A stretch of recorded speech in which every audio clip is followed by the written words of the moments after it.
साधु संतों, सूफियों और औलिया अल्लाह और स्वामी विवेकानंद जी के सांझी संस्कृति से पहचाना जाता है। क्या आप स्वामी विवेकानंद जी के आचरणों और आदर्शों पर अगर उतरे तो मैं समझती हूँ ज्यादा आप लोकप्रिय होंगे और इस देश को कोई भी समुदाय, ना तालिबानी, ना उसामा और ना ही किसी पाकिस्तान का झंडा उठाता है। ये एक साजिश के तहत नफरत फैलाई जाती है। अगर इस देश में बहादुर शाह जफर और वीर अब्दुल हमीद और अशफाक उल्लाह और भगत सिंह और सुभाष चंद्र बोस जैसे लोगों की तरह से आपके विचार हो तो हम समझते हैं कि सभी समुदाय के लोगों को देशभक्ति का सफाई नहीं देनी पड़ेगी। आप लोग सिर्फ देशभक्ति नहीं है, पूरा देश देशभक्त है। बात सुनिए, स्वामी विवेकानंद जी ने कहा था कि गर्व से कहो हम हिंदू हैं। तो हम तो स्वामी विवेकानंद के ही उन वचनों को आत्मसात कर रहे हैं जो उन्होंने कहा कि गर्व से कहो हम हिंदू हैं। हम भी कहते हैं, हम गर्व से कहते हैं हम हिंदुस्तानी हैं। बस यही बोलिए ना, यही बोलिए, यही बोलिए। हम लोग यही इसी बात को कहते हैं कि गर्व से कहिए हम हिंदुस्तानी हैं। आपके कहने से नहीं बोलेंगे, हम लोगों की आत्मा कहती है, इसीलिए कह रहे हैं। तो यही तो स्वामी विवेकानंद ने कहा कि गर्व से कहो हम हिंदू हैं।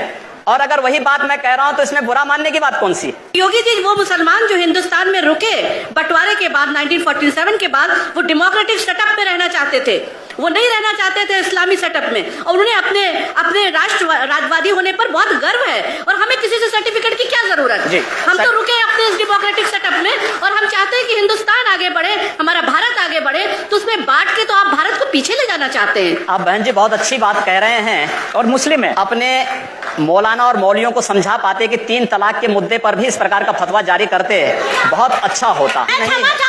मुस्लिम औरतों के तलाक का मुद्दा आपका मुद्दा नहीं है, मेरा मुद्दा नहीं, देश का मुद्दा है। आप पूरे देश की महिलाओं, देश का मुद्दा है। आप पूरे देश की महिलाओं के आरक्षण की बात करिए, उनको राज्यसभा में, विधानसभा में। अरे वो मिल ही जाएगा, वो तो मिल ही जाएगा। मुझे दुख होता है कि लोग धर्म को व्यापार बना रखा है। जिस तरह व्यापारी अपने लाभ और हानि के लिए लड़ता है, इसी तरह धर्माचार अपने प्रचार के लिए लाभ और हानि में लड़ते हैं। ये जो है ये व्यापार नहीं है। मुल्ला और मौलियों को समझाए कि 3 तलाक के मुद्दे पर फतवा जारी करें और एक बड़ी मुस्लिम आबादी को न्याय दें। आप इस तरह के इश्यूज ना उठाइए मेहरबानी से।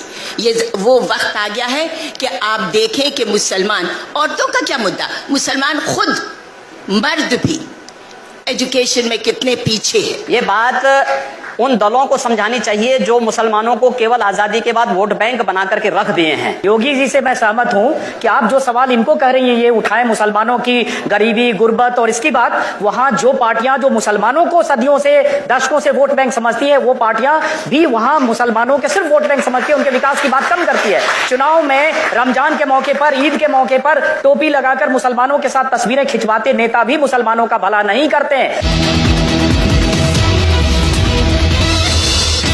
मैं ये जानना चाहता हूं कि आपके दिल में हिंदू रहते हैं, ये तो आपको कहने की जरूरत नहीं है। आप एक पीठ के महंत हैं और आपकी पूरी विरासत है, लेकिन इस दिल में कहीं मुसलमानों के लिए भी थोड़ी जगह है, सबका विकास, सबका साथ। देखिए आप, हम लोग जब विकास कर रहे हैं तो विकास में फिर जाति मत मजहब कहां से आ जाता है? कहां से आया मैं बताता हूं। मैं बताता हूं, सुन लीजिए कि गोरखपुर में अगर कोई मोहल्ला है, बाजार है जिसका नाम था मियां बाजार, आपने उसको कर दिया माया बाजार, करवा दिया। अली नगर कोई था, उसको करवा दिया आर्य नगर। उर्दू बाजार को कर दिया हिंदी बाजार। अब 2 दुकान वहां है, एक किसी रामलाल की है तो हिंदी बाजार है, एक सुलेमान की है तो उर्दू बाजार है। ये आपका गोरखपुर है जो आपने किया, इसलिए मैंने पूछा। तो कहा कि हमने किया है नहीं, हुमायूंपुर को हमने हनुमानपुर कर दिया है, इस्लामपुर को ईश्वरपुर कर दिया है, और भी करेंगे अभी, और भी बदलेंगे। जो हमारे अनुकूल होगा हम वो काम करेंगे, जिससे हमारी पहचान होगी उसको हम करेंगे, और कोई बुरा नहीं है ये। अगर नाम बदल दिया है, आपने मायावती जी को नहीं कहा जिन्होंने अकबरपुर को अम्बेडकर नगर कर दिया है। जब इसको भी तो बोलिए, आप कहिए कि मेरे दिल में सिर्फ हिंदू बसते हैं और मैं सबका साथ सबका विकास नहीं, हिंदू का साथ हिंदू का विकास, फिर सबका हटा दीजिए। फिर ये विकास, ये तो नामकरण हुए हैं। हम जब फर्टिलाइजर कारखाना खोलते हैं तो उससे सभी लोग लाभान्वित होते हैं। हम एम्स खोलते हैं तो उससे सभी लाभान्वित होते हैं। हम सड़क बनाते हैं तो सभी लोग उससे लाभान्वित होते हैं। हम गोरखपुर में वायु सेवा शुरू करते हैं तो सभी लोग उससे, केवल हिंदू ही थोड़े जाता है, मुसलमान भी उससे जाता है। एम्स बनेगा तो सभी लोगों का उपचार होगा। और यही नहीं, आप दूर की बात कर रहे हैं, आप जाइए गोरखनाथ मंदिर में जाइए, पहले और गोरखनाथ मंदिर के अन्य क्षेत्र में जाइए, जितना हिंदू भोजन नहीं पाता होगा उससे ज्यादा मुसलमान भोजन पाता है। गोरखनाथ मंदिर के चिकित्सालय में जाइए, जितने हिंदुओं का उपचार नहीं होता होगा उससे ज्यादा मुसलमान उससे लाभान्वित होता है। क्या बात कर रहे हैं? चलिए, नहीं कोई बात नहीं कर रहा हूं मैं, तो जो आपने किया उसी की आपको बता रहा हूं। मैं बात कहां कर रहा हूं, मैं तो तथ्य पे बात कर रहा हूं। एक मिनट आप, नहीं एक मिनट। अभी आपने कहा कि एम्स में सबका इलाज होगा, जाहिर होगा, वहां ऐसा कोई इंतजाम नहीं हो सकता। आखिर ये हम ही लोग तो करा रहे हैं, जाहिर है वहां ऐसा नहीं हो सकता कि दाढ़ी वाला देख के उसको कहीं और भेज दिया जाए, टीका वाला मैं कह रहा हूं ना, तो वहां भेदभाव कहां है? लेकिन फिर ये लड़ाई क्यों ऐसी है कि मियां बाजार का नाम माया बाजार या उर्दू बाजार का नाम हिंदी बाजार, अली नगर को, जिसका जो नाम है रहने दीजिए। क्यों रहने दे? नहीं, मैं क्यों रहने दे? इसका तर्क मैं जानना चाह रहा हूं। क्यों रहने दे? हम जानना चाह रहा हूं इसका तर्क। कोई तर्क ये है कि यह देश पहले वह माया बाजार था, औरंगजेब के समय मिया बाजार हो गया। हमने कहा नहीं, इसको फिर से माया बाजार करो। इस्लामपुर नहीं था, पहले ईश्वरपुर था, इस्लामपुर जबरन कर दिया गया। हमने कहा फिर से ईश्वरपुर करो। तो ये जो हनुमानपुर था उसको हुमायूंपुर किया गया, फिर से हनुमानपुर किया गया। बहुत अच्छा, कोई बुरा नहीं किया। अगर किसी विदेशी आक्रांता के द्वारा एक मिनट किसी विदेशी आक्रांता के द्वारा किसी कालखंड में कुछ ऐसा कार्य किया गया है, उसको बदला जाना चाहिए। यह देश की सांस्कृतिक आजादी की लड़ाई भी है। सही बात है। तो आप ताजमहल का नाम राममहल कर सकते हैं, क्यों नहीं करेंगे? कर देंगे, बिल्कुल किया जाना चाहिए। आवश्यकता है तो किया जाना चाहिए। चलेगा। तो जो मुमताज महल के लिए शाहजहां ने ताजमहल बनाया, उसको जांच का विषय है, चर्चा करिए ना इस पर कभी खुले मंच पर। अच्छा, तो इसका मतलब जो भी पुरानी विरासत है, अगर कहीं लाल कोई विरासत नहीं, कुतुब मीनार जो देश के हित में होगा हमें वह कदम सख्ती के साथ उठाना चाहिए, बिना सोच, बिना लौंग लपेट के, बिना संकोच के। तो देश के हित में, देश की सुरक्षा के हित में है, आने वाली पीढ़ी के भविष्य के हित में हमें वो कदम उठाने में कोई संकोच नहीं करना चाहिए। तो योगी जी आप ये मानते हैं, आप थोड़ा गुस्से में हैं, तो मैं कोई गुस्सा नहीं हूं। मैं आपको बता रहा हूं, आप क्योंकि मुझे कह रहे हैं, मुझे भय है कि आपको फिर पसीना ना हो जाए। नहीं, बिल्कुल नहीं, मैं चाहता हूं आप गुस्सा करिए, पसीना नहीं आएगा मुझे, चिंता मत करिए। मैं ये कह रहा हूं कि इसका मतलब हुआ कि आप देश के हित में मतलब मानते हैं, जो 20-22% मुस्लिम आबादी है वो देश हित के खिलाफ है, उनको हाशिए पर रखकर आप अपना देश, अपनी दुनिया। आप कभी गोरखपुर आएंगे ना, वहां मुसलमान जब पीड़ित होता है तो वह कहीं और नहीं जाता, वो मेरे पास ही आता है, कहता साहब देखो फलाना गुंडा उसके पास कोई विकल्प परेशान कर रहा है। और उत्तर प्रदेश सरकार से भी जो पीड़ित होता है तो भी मेरे पास ही आता है, कहीं और नहीं जाता है। अकेले सांसद हूं जो 2-3-4 घंटे पब्लिक के लिए खुले उसमें बैठता हूं, कोई सुरक्षा नहीं, कोई तामझाम नहीं, कोई भी आए अपनी बात कहें और फिर अगर बातचीत से मानेंगे ठीक, नहीं तो आंदोलन का रास्ता वहां तय होता है। हर एक व्यक्ति की सुरक्षा और हर एक व्यक्ति का विकास आपको देखना है गोरखपुर में जाकर के। एक बार इसको ये बोलेंगे, हर एक व्यक्ति मतलब हिंदू हो या मुसलमान, जो भारत का नागरिक है, जो भारत का नागरिक है वो हमारा नागरिक है, उसमें जाति मत और पंथ कहां की बात आती है? जब उस मैं सनातन हिंदू धर्म का उपासक बदलना चाहते हैं, सनातन हिंदू धर्म का उपासक हूं, सर्वे भवन्तु सुखिनः सर्वे सन्तु निरामया की बात करता हूं। मैं किसी मत और मजहब का विरोधी नहीं, लेकिन जो भारत का विरोधी है मैं उसका विरोधी हूं सर, वो कोई भी हो मैं उसका विरोधी हूं। योगी जी ठीक है, तालियां बजाइए आप लोग। योगी जी, उर्दू बाजार को हिंदी बाजार बताना या बदलवा देना, उर्दू का हमारी पहचान हिंदी से है या उर्दू से? मैं आपसे पूछना चाहता हूं, आप फिर मुझसे उर्दू में ही पूछें। मेरी भाषा हिंदी है, मैं उर्दू नहीं जानता हूं। तो फिर वहां के लोग भी हिंदी जानते हैं, मैं जानना हिंदी के नाम पर क्यों ना नाम रखें? सर सवाल तो मैं पूछ रहा हूं, जवाब आप देंगे। जिस दिन मैं आपकी तरह यहां आ जाऊंगा चुनाव लड़ने तो आप मुझसे पूछ लीजिएगा, आज मेरा दिन है। तो मैं ये पूछ रहा हूं कि योगी आदित्यनाथ जब पश्चिमी उत्तर प्रदेश में जिस ढंग से चुनाव प्रचार में जा रहे हैं, या पूर्वी उत्तर प्रदेश में जिस ढंग से आप चुनाव प्रचार करते हैं, और जाहिर है वहां आपकी फैन फॉलोइंग भी काफी है, क्या आपके दायरे में, आपकी राजनीति में मुसलमानों के लिए कोई जगह नहीं है? क्यों नहीं है? क्यों नहीं है?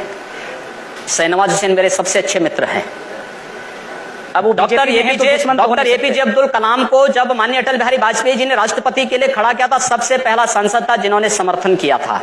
भारत का मुसलमान डॉक्टर एपीजे अब्दुल कलाम बने, शाहनवाज हुसैन जैसा बने, पहला व्यक्ति रहूंगा जो समर्थन करेगा। लेकिन अगर यहां पर कोई ओसामा बिन लादेन को और औरंगजेब जैसे दुर्दांत लोगों को अपना आइकॉन मान करके भारत के अंदर पाकिस्तान का झंडा लहराएगा, तो फिर उनके उन विषैले फनों को सख्ती के साथ कुचलने के लिए भी सबसे पहले योगी आदित्यनाथ। यकीनन अगर भारत में कोई पाकिस्तान का झंडा लहराने की घटनाएं हुई हैं, करेगा, लेकिन होना चाहिए। लेकिन ये कहकर आप पूरी आबादी को ये नहीं, पूरी आबादी की बात नहीं की, भारत में पाकिस्तान पूरी आबादी की बात नहीं। एक बार हम सवाल लेते हैं। हाँ, आप जिन हिंदू हितों की बात कर रहे हैं उनमें से बहुत से हिंदुओं को, जैसे मैं भी हिंदू हूँ, बहुत से हिंदुओं को लगता है कि राम मंदिर की याद आप लोगों को सिर्फ चुनाव के वक्त आती है। तो क्या आपके लिए राम मंदिर का मुद्दा सिर्फ चुनाव लड़ने का एक जरिया है, मुद्दा है, या इसके बारे में आप लोग अभी कुछ करेंगे? नहीं, हम लोग करेंगे। मैं कल ही रायपुर में राम मंदिर का उद्घाटन करके आया हूं। भगवान राम का ननिहाल है और भगवान राम के ननिहाल में राम मंदिर का निर्माण हो चुका है। और ज्योतिषीय जो गणना है वो ये बताती है कि भगवान राम के ननिहाल में मंदिर का निर्माण अयोध्या में राम मंदिर के निर्माण का मार्ग प्रशस्त करेगा। लेकिन योगी जी जो उन्होंने सवाल, लेकिन तारीख नहीं बताएंगे। मंदिर भी बनेगा और समय आने पर तारीख भी बताएंगे। लेकिन योगी जी ये जो सही कहा, उन्होंने सवाल पूछा कि राम मंदिर की बात चुनाव के ठीक पहले होने लगती है। जैसे ही अभी चुनाव की तारीखों का ऐलान हुआ, केशव मौर्य जो प्रदेश अध्यक्ष हैं उनकी तरफ से आ गया कि उत्तर प्रदेश में बहुमत की सरकार दो तो राम मंदिर बनाएंगे। जैसे बहुमत की सरकार मिलकर सब 2/3 विधायक जाकर वहां सीधे मंदिर बना देंगे। जब आपकी केंद्र में बहुमत की सरकार है, जब बड़े नेता बात करते हैं तो कानून तय करेगा, लेकिन जब चुनाव आता है तो आप हो या केशव मौर्य फिर राम मंदिर के धैर्य रखिए। मैं समझता हूं राज्य सरकार की बड़ी भूमिका है। 1986 में जब अयोध्या में राम जन्मभूमि का ताला खुला था तो कोर्ट ने राज्य सरकार से पूछा था कि लॉ एंड ऑर्डर को आप बनाए पाएंगे। राज्य सरकार ने लिख के दिया। मैं श्रद्धांजलि दूंगा स्वर्गीय वीर बहादुर सिंह जी को, जिन्होंने उस समय राम मंदिर के इश्यू को लेकर के, और स्वर्गीय प्रधानमंत्री श्री राजीव गांधी जी को, जिन्होंने 89 में अयोध्या से कांग्रेस के चुनाव प्रचार का शुभारंभ किया था। और मैं धन्यवाद दूंगा राहुल गांधी को कि राहुल गांधी अपने पिता का अनुसरण करते तो संभवतः कांग्रेस की दुर्गति नहीं होती। सवाल वो नहीं है स्वामी जी, सवाल ये है जैसे आपने कहा कि राज्य सरकार की भूमिका होती है, तो एक में सुन लीजिए, राज्य सरकार की भूमिका अगर होगी तो एक अमित शाह ने, जो पार्टी के राष्ट्रीय अध्यक्ष हैं, उन्होंने कुछ देर पहले मैनिफेस्टो जारी किया, कुछ दिन पहले आप भी मंच पर थे। उस मैनिफेस्टो में बहुत सारे वायदे हैं, वही वायदे पूरा करते करते शायद 5 साल में पूरा ना हो, तो आप वो वायदे पूरा करेंगे जो मैनिफेस्टो में दिया, या जाकर मंदिर बनवाने जाएंगे वहां जहां कानूनी मामला कोर्ट में? मंदिर भी बनेगा और ये विकास के सारे कार्य भी होंगे। हमारा विकास कार्य जाति, मत और मजहब से ऊपर उठ करके होगा, सबके लिए होगा, सबका साथ और सबके विकास की बात होगी। जब आप बोलते हैं ना योगी जी कि जात मजहब इन सब से ऊपर उठ के होगा, तो बहुत दिलचस्प लगता है, क्योंकि जब फिर आपके बयान पढ़ने लगते हैं तो लगता है जो आप बोल रहे हैं और जो आप पहले जमीन जो बयान देते हैं आप लोग, और जो चुनाव के समय बोलते हैं, कितना फर्क है योगी जी। सबका साथ सबका विकास ये अगर है तो आप बोलते हैं, बनारस में आपने 2 साल पहले कह दिया था कि आपको अगर अनुमति मिले तो देश के सभी मस्जिदों के अंदर गौरी गणेश की मूर्ति स्थापित कर देंगे। हमने काशी विश्वनाथ मंदिर के परिप्रेक्ष्य में इस बात को कहा था। आप ज्ञानवापी में जाएंगे, ज्ञानवापी में वर्ष में एक बार हिंदुओं को पूजा करने की अनुमति मिलती है। मस्जिद के अंदर गर्भगृह में नीचे जो मंदिर था, पुराना काशी विश्वनाथ का मंदिर था। ये वर्तमान का जो मंदिर है काशी विश्वनाथ का, ये अहिल्याबाई होलकर जी ने बनाया था। लेकिन काशी विश्वनाथ का जो मुख्य मंदिर था, ज्ञानवापी मस्जिद उसी के ऊपर बनी हुई है, क्योंकि आप तो पूरे ज्ञानवापी के चारों तरफ देखेंगे सभी हिंदू देवी देवताओं की मूर्ति लगी हुई है। सारा जो आर्किटेक्ट है वो सब वही प्राचीन है। योगी जी, मुझे लगता है ये जो उकसावे की राजनीति है ना, इस राजनीति से कहीं न कहीं कई बार मोदी भी दूर हटना चाहते हैं, और आप लोगों के खासतौर से उकसावे की राजनीति, उकसावे के बयान, इसलिए कई बार प्रधानमंत्री मोदी ने भी नसीहत दी है कि बीच बीच में लोग ऐसे बयान देकर एजेंडा को डिरेल कर देते हैं, तो उन नसीहतों का भी कोई फर्क नहीं पड़ता है आप लोगों पे? मैं नहीं समझ पा रहा हूं कि आखिर जहां पर बहुसंख्यक समाज को मारा जा रहा हो या उनको पलायन करने के लिए मजबूर किया जा रहा हो, स्थानीय राज्य सरकारें निकम्मी होकर के इन सब बातों की अनदेखी कर लें, अनसुनी कर दें, तो फिर वहां पर पब्लिक की जिम्मेदारी क्या बन जाती है? मुझे तो लगता है कि आपका वक्तव्य ऐसे लगता है जैसे आप चाहते हैं कि कश्मीर की तरह सब लोग पलायन करके भाग जाओ। जी नहीं, मैं सरकार ढूंढो, मैं सरकार और सिस्टम को तोड़कर कोई आदमी कानून अपने सरकारें सरकारें जिस तरीके से उत्तर प्रदेश के अंदर पिछले 14 वर्षों से चली हैं, आप कोई व्यवस्था लागू करते हैं, कहते हैं कि साहब कन्या विद्याधन लागू करेंगे, लेकिन साहब नहीं मुस्लिम कन्याओं को मिलेगा, हिंदू कन्याओं को नहीं मिलेगा। हम विकास के लिए पैसा देंगे, कब्रिस्तान के लिए पैसा देंगे, आखिर शमशान घाटों के लिए भी दे दो। ये सब नहीं कर रहे हैं आप। इसको सेकुलर कहते हैं, और अगर हम कहते हैं कि सबको दो, अगर शमशान घाट नहीं, सबको तो नहीं कहते। वही मैं कह रहा हूं ना, फिर वही मैं कह रहा हूं, नहीं कहते ना। उत्तर प्रदेश की पिछले 14 वर्षों की सरकारों की पूरी नीतियां ही सांप्रदायिक रही हैं। एक भी बार मीडिया इस पे क्यों नहीं बोला है? इस पे क्यों नहीं बोला है? नहीं, वो तो यानी कब्रिस्तान को पैसा मिले और शमशान घाट को ना मिले, कन्या विद्याधन मुस्लिम कन्याओं को मिले लेकिन हिंदू कन्याओं को ना मिले, एक भी बार क्यों नहीं आपने इस पे उंगली उठाई? सरकार ऐसी बेईमानियां करती है तो वो भी गलत है। की है इसका जवाब अखिलेश, मैं कह रहा हूं ना, की है, पूछना चाहिए था आपको अखिलेश यादव से इस बारे में। वो अगर ऐसी कोई सरकारें करती वो भी गलत है, और योगी जी आप भी एक तरफा जब करेंगे हिंदू, मैं एक तरफा नहीं कर रहा हूं। हमने कहा हम अहिल्याबाई कन्या विद्या योजना के अंतर्गत स्नातक तक की शिक्षा सभी बालिकाओं को को देंगे। सभी बालिकाओं का मतलब जाति, मत और मजहब कहीं नहीं आता है। हमने कहा सबका विकास होगा, हमने कहा सबका साथ होगा। अगर हम सबकी समृद्धि और सबकी सुरक्षा की बात करते तो हम सांप्रदायिक हो गए, और अगर हम दलित मुस्लिम एकता की बात कर रहे हैं या यादव मुस्लिम एकता की बात कर रहे हैं तो वह सेकुलर हो गए। अच्छा, दोहरापन समाप्त होना चाहिए। योगी जी, एक सवाल मैं जनता से लूंगा, लेकिन आपने सबका साथ सबका विकास अच्छा जुमला है और प्रधानमंत्री मोदी का भी नारा है, लेकिन सबका साथ सबका विकास में 371 सीटें उत्तर प्रदेश में बीजेपी बांटती है और उसमें अगर एक मुस्लिम भी नहीं है, जिस मुस्लिम की आबादी यूपी में 18 से 20% है, तो अंदाजा लगाया जा सकता है सबका साथ सबका विकास कहना और अगर किसी को टिकट न देना या आपको उम्मीदवार नहीं मिलेंगे तो उसके क्या मायने हैं। इसका जवाब लूंगा, लेकिन कुछ लोग हैं जो सवाल पूछना चाहते हैं। जी, कुशीनगर का हाल बिल्कुल बर्मा जैसा हो रहा है, मुसलमान वर्ग वहां सांस नहीं ले पाता है, तो आप किस तरह के काम करने में, जिसको हम माफिया कहते हैं, वो भी यही जस्टिफिकेशन देते हैं रॉबिनहुड वाला कि साहब सरकारें चीजें नहीं पहुंचा पा रही, हम अमीरों से लूट करके गरीबों को दे रहे हैं, उनको संरक्षण दे रहे हैं। इन दोनों में फर्क क्या है? देखिए, कुशीनगर में जिस प्रकार के तत्व हैं, आपको मालूम है कि आईएस से जुड़े हुए तत्व भी कुशीनगर में पकड़े गए, और अगर आप उसका समर्थन करते हैं तो मैं इसको बहुत दुर्भाग्य नहीं, ये भड़काई नहीं, हम लोग डेलीगेशन पिछले साल लेकर गए योगी जी। ऐसे गरीबों को देखिए, हम लोग वहां जा चुके हैं, ऐसे गरीब मुस्लिम परिवार बच्चों को कहीं से कोई नहीं गलत बात कर रहे हैं। मैं देखिए, आप जो आदमी है वहां पर जो मजलूम है वो ISI नहीं हो सकता है। आप वहां पे पाकिस्तान का झंडा लहराएंगे, आप वहां पाकिस्तान का झंडा लहराएंगे तो इस चीज को कोई स्वीकार नहीं कर सकता, कोई नहीं स्वीकार कर सकता इस चीज।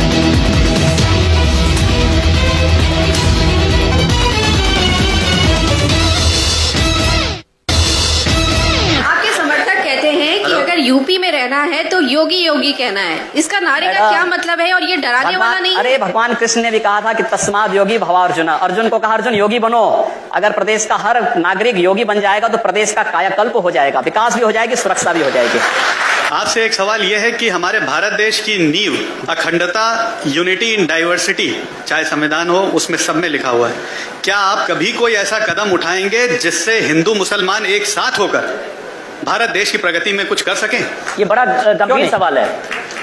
हमारे द्वारा उठाए जाने वाला हर कदम यूनिटी के लिए है, इंटीग्रिटी के लिए है, और इस देश के एक अच्छे फ्यूचर के लिए है, और वह कार्य भारतीय जनता पार्टी कर रही है। चलिए, बहुत बढ़िया। अब इस पे मैं क्या कह सकता हूँ, योगी जी ने कह दिया कि जो कुछ बोलते हैं यूनिटी के लिए बोलते हैं, जो कुछ करते हैं यूनिटी के लिए करते हैं। पश्चिमी उत्तर प्रदेश में पलायन की बात करते हैं, यूनिटी के लिए करते हैं। गोरखपुर में मियाँ बाजार को माया बाजार, उर्दू बाजार को हिंदी बाजार, ये सब यूनिटी के लिए करते हैं। लेकिन चलिए, योगी जी हैं, अपनी बात करें। योगी आदित्यनाथ, एक बार फिर एक सेकंड फिर सवाल ये उठता है कि मैं जानना चाहूंगा, इस बार मैं चाहूंगा थोड़ा दिल खोल के बताएं कि आप पूर्वी उत्तर प्रदेश में जितने लोगों को, अपने कार्यकर्ताओं को, अपने उम्मीदवारों को, अपने नेताओं को, जितने लोगों के लिए टिकट चाहते थे, क्या उन सबको टिकट मिल पाया? कितने लोगों को टिकट चाहते थे? मैंने किसी के लिए कोई टिकट की मांग नहीं की। एक फाइनल सूची में मैं स्वयं भी बैठा हुआ था, और जो भी कार्यकर्ता हमारी मेरिट में खड़ा उतरता था, हम लोगों ने प्रयास किया कि उसको टिकट मिले, और टिकट उन लोगों को दिया गया है। हम लोगों ने कार्यकर्ताओं से अपील की है, सबको जिताने की व्यवस्था करिए। कार्यकर्ता जीतेगा तो भारतीय जनता पार्टी जीतेगी, भारतीय जनता पार्टी जीतेगी तो प्रदेश में सुरक्षा और विकास होगा। तो ये आपके जो खास सुनील सिंह हैं, जो हिंदू युवा वाहिनी के प्रदेश, ये सब बाहर किए जा चुके हैं। दायां हाथ है। मेरा कोई दायां और बायां नहीं, मेरा सारा समाज मेरा दायां बायां है। तो सुनील सिंह जो उम्मीदवार कुछ खड़े कर सकते हैं क्या? सब वापस हो चुके हैं। तो मतलब जितने उम्मीदवार आप चाहते थे उतने मिल गए? आप मेरा कोई ख्वाहिश ही नहीं थी। भारतीय जनता पार्टी के और उनके सहयोगी दलों के 403 विधानसभा क्षेत्रों का हर कार्यकर्ता मेरा कार्यकर्ता है, हर उम्मीदवार मेरा उम्मीदवार है। योगी आदित्यनाथ हमारे साथ यहाँ चुनाव मंच पर आए, अपनी बात रखी, अपने ढंग से अपनी बात रखी, बचाव भी करते रहे, सबका साथ सबका विकास की भी बात करते रहे, और इस बीच हिंदू मुसलमान पलायन और जो योगी आदित्यनाथ जिन बयानों के लिए जाने जाते रहे हैं उसके बारे में भी बात करते रहे। बहुत बहुत शुक्रिया योगी आदित्यनाथ जी चुनाव मंच पर आने के लिए। धन्यवाद।